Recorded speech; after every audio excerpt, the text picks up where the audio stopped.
La sombra, una advertencia de Carl Jung al mundo. Todo el mundo lleva una sombra, y cuanto menos se encarna en la vida consciente del individuo, o sea, cuando menos aceptada es, más negra y densa se vuelve. Si una inferioridad es consciente, uno siempre tiene la oportunidad de corregirla, pero si se reprime y se aísla de la conciencia, nunca se corrige y es probable que estalle repentinamente en un momento de inconsciencia. En todos los aspectos, forma un obstáculo inconsciente, frustrando nuestras intenciones más bien intencionadas. Carl Jung habla de dos tipos de sombras. La sombra personal, o sea, el lado oscuro desconocido de nuestra personalidad, y la sombra colectiva, o el lado oscuro desconocido de la sociedad.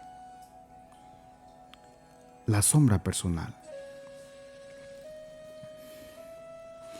Comenzando con la sombra personal, Jung la llama lo que una persona no desea ser. Representa atributos y cualidades desconocidos o poco conocidos del ego. Es la suma de todas esas cualidades desagradables que nos gusta ocultarnos a nosotros mismos. La sombra contiene inferioridades que todos tienen pero prefieren no saber. Parecen débiles, socialmente inaceptables o incluso malignas. La sombra es más visible cuando uno está bajo el control de la ansiedad u otras emociones o incluso bajo la influencia de alcohol y drogas. De repente puede soltar un comentario hostil durante una conversación amistosa. Cuando no queremos asimilar lo que despreciamos, lo proyectamos a los demás. Es posible que uno esté familiarizado con su sombra y sea parcialmente consciente de ella, es decir, bajo el control del ego. Muchas personas, sin embargo, se niegan a reconocer su sombra tan completamente que el ego ni siquiera se da cuenta del comportamiento de la sombra y, por lo tanto, no tiene posibilidad de controlarlo. En estas condiciones, la sombra es autónoma y puede expresarse en estados de ánimo inexplicables, irritabilidad y crueldad. A lo largo de sus escritos, Jung se refiere a la importancia de desarrollar la conciencia de la sombra en psicoterapia y sus proyecciones en la vida del individuo. Aunque la sombra suele percibirse como negativa, también puede ser positiva. De hecho, explorar nuestra sombra nos da acceso a muchas cualidades positivas. Jung escribe que la sombra muestra una serie de buenas cualidades, tales como instintos normales, reacciones apropiadas, intuiciones realistas, impulsos creativos. Una de las colaboradoras más cercanas de Jung, Marie-Louise von Franz, escribe: la sombra no es necesariamente siempre un oponente. De hecho, es exactamente como cualquier ser humano con el que uno tiene que llevarse bien, a veces cediendo, a veces resistiendo, a veces dando amor, lo que requiera la situación. La sombra se vuelve hostil solo cuando es ignorada e incomprendida. La sombra contiene todo tipo de cualidades, fortalezas y potencialidades que, si no son exploradas, nos dan un estado de empobrecimiento de nuestra personalidad, creando trabas inconscientes que inhiben el crecimiento y encarnación de esas buenas cualidades que yacen latentes en nuestra psique. Por ejemplo, una persona puede creer que ser asertivo es ser grosero o agresivo, perdiendo las cualidades de confianza y la capacidad de hablar por sí mismo de una manera honesta y respetuosa, lo que a su vez puede conducir a una menor proactividad, hacer que sea más difícil conseguir un aumento de sueldo o un ascenso en el trabajo o luchar con el dinero. Entonces, cuando una persona se encuentra con una persona asertiva, en el fondo siente resentimiento y culpa, lo que hace que su sombra sea más negra y densa. Estos aspectos valiosos deben ser asimilados a la experiencia real y no reprimidos. Depende del ego renunciar a su orgullo. También nos encontramos con nuestra sombra en nuestros sueños como una persona del mismo sexo que el soñador. Es lo que parece ser una crítica a nuestro carácter desde el inconsciente, un juez interior de tu propio ser que te reprocha, y el resultado suele ser un silencio bochornoso. Debemos identificar los contenidos de la sombra e integrarlos en nuestra personalidad. Este es el proceso de la realización de la sombra, también conocido como el trabajo de la sombra. Aquí comienza el penoso y dilatado trabajo de la autoeducación. Hay que entablar largas y difíciles negociaciones con la sombra. Diríamos que es el equivalente psicológico de los trabajos de Hércules. A través del trabajo con la sombra, uno puede observar la propia sombra externamente, observando las propias reacciones, emociones y siendo radicalmente honesto acerca de las interacciones de uno con los demás, e internamente explorando los propios sueños. Esto permite que uno se ilumine y reduce el potencial destructivo de esta sombra, no tanto, por así decirlo, liberando una guerra contra la oscuridad, sino trayendo la oscuridad a la luz o la luz a la oscuridad. Así como Carl Jung escribe, no hay luz sin sombra, ni plenitud psíquica sin imperfección. Uno no debe luchar por la perfección, sino más bien por la integridad de la personalidad. El proceso de individuación de toda la vida crea un equilibrio entre los reinos consciente e inconsciente de uno, alineando el ego con el yo, la totalidad de la personalidad de uno. Por más aterrador u oscuro que sea enfrentar nuestra sombra o esa parte oscura de nuestro ser, encontrar la verdad trae alivio. El discernimiento de la verdad es el proceso de autenticidad, una excavación minuciosa en las profundidades de nuestro ser para explorar las posibilidades y limitaciones, las distorsiones y las partes y habilidades enterradas y a menudo olvidadas de nosotros mismos.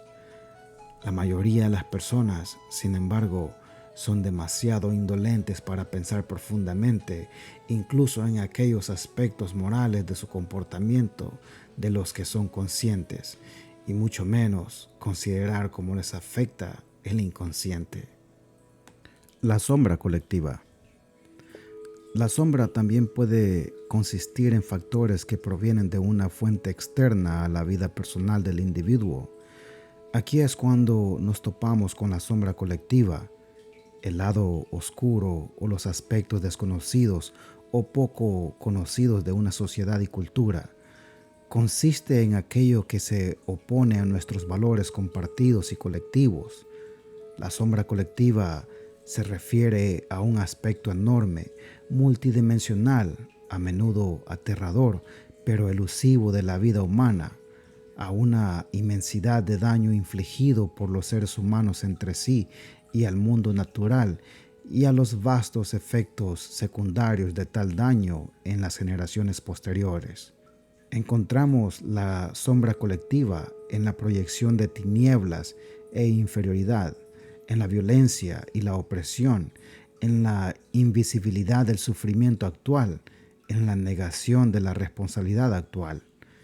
Si bien el material de la sombra colectiva puede ser representado brutalmente en guerras, masacres y genocidios, también puede esconderse bajo los mantos a menudo atractivos de la actividad misionera, como exigir el uso de idiomas particulares, una realidad orwelliana que estamos experimentando en la actualidad. Como es la naturaleza de todo material de sombra, ya sea individual o colectivo, su existencia e influencia pueden ser generalizadas sin ser obvias. La sombra colectiva se manifiesta externamente en atrocidades, persecución, sufrimiento físico, enfermedad, pobreza, desnutrición, alcoholismo, crimen, muerte de culturas, etc. También puede manifestarse más internamente en medio de las complejidades de la psique de cada individuo como odio hacia uno mismo, la herencia y la cultura propia, depresión y sentimientos de impotencia, el deseo de venganza para que otros experimenten algo como el propio dolor. La sombra colectiva es lo que históricamente se ha denominado maldad. En la tradición cristiana sería el demonio, y quien está poseído por el demonio pierde su cualidad humana y adquiere una naturaleza demoníaca. Nuestra principal respuesta al mal, para Jung, debe ser la búsqueda del autoconocimiento, de la totalidad que supone la asimilación del material de la sombra. El individuo debe saber implacablemente cuánto bien puede hacer y de qué crímenes es capaz. Cuando existe un tema conocido en una sociedad en particular, se puede denominar tema oscuro o tema sombra si se evidencia negación, proyección y falta de responsabilidad individual y colectiva. Por lo tanto, asumir la responsabilidad moral, política y espiritualmente es particularmente crucial. El coraje con el que llevamos nuestra oscuridad libera a otros de tener que cargarla por nosotros. Por ejemplo, para responder a ejemplos de sufrimiento histórico masivo, guerras, genocidios, holocaustos, opresión generalizada, etc., cuyos efectos persisten. Como seres humanos, tenemos mucho que aprender en ese sentido. La negación, a menudo relacionada con el deseo de seguir adelante con las cosas y dejar atrás el pasado, parece ser el enfoque más común y por lo general la primera reacción. Hay y ha habido muchos intentos de lidiar con pasados difíciles y dolorosos a través de disculpas públicas por soportar atrocidades, arrepentimiento, pago de reparación después de guerras, peregrinación a lugares de gran sufrimiento, etc.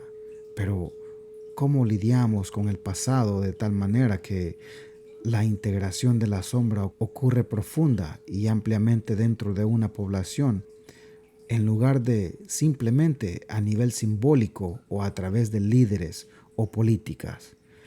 Recordar y decir lo que a menudo parece indecible es inevitablemente un proceso doloroso para las víctimas y los perpetradores, los transeúntes y los testigos. Cualquier proceso de este tipo solo puede considerarse exitoso o razonablemente completo una vez que el dolor, la indignación, la traición, el sufrimiento y todos los demás sentimientos se han expresado y escuchado, y una vez que se ha asumido la responsabilidad. Decir la verdad es tanto la forma más deseable como la más factible de lidiar con un pasado difícil.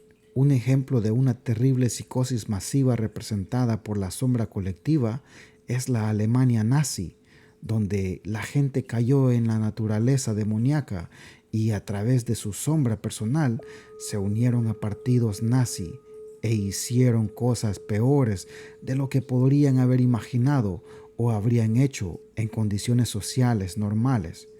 En este sentido, la sombra personal es el puente hacia la sombra colectiva. Por lo tanto, es importante resolver primero los conflictos internos o la sombra personal para no caer inconscientemente en la sombra colectiva o la oscuridad de la sociedad. Luego uno puede influir más tarde en otras personas y la sociedad estaría mejor en su conjunto. Si practicamos la atención plena, sabremos cómo profundizar en la naturaleza de la guerra y con nuestra perspicacia despertar a la gente para que juntos podamos evitar repetir los mismos horrores una y otra vez. La guerra está en nosotros, pero es también en todos. Todo está a punto de explotar y todos somos responsables de todos esos actos aún no cometidos. En resumen, primero debemos reconocer nuestra sombra personal y entablar largas y difíciles negociaciones con ella, siendo honestos con nosotros mismos y nuestras interacciones con los demás, observando nuestras reacciones emocionales y explorando nuestros sueños, para no convertirnos en víctimas pasivas de nuestra sombra y de nuestras proyecciones inconscientes, permitiéndonos rescatar las buenas cualidades que duermen en nuestro interior, lo que mejora nuestra vida y la de quienes nos rodean. Entonces, podemos ser conscientes de la sombra colectiva y no ser presa de ella, y asumir la responsabilidad de abordar la negación de cuestiones importantes y la falta de iniciativa individual y colectiva. El coraje de soportar nuestra oscuridad trae alivio a los demás, ya que decir la verdad es la forma más deseable de lidiar con un pasado difícil, en lugar de descartar las atrocidades y hacer que la sombra se vuelva más negra hasta que no pueda crecer más, y así la historia se repita.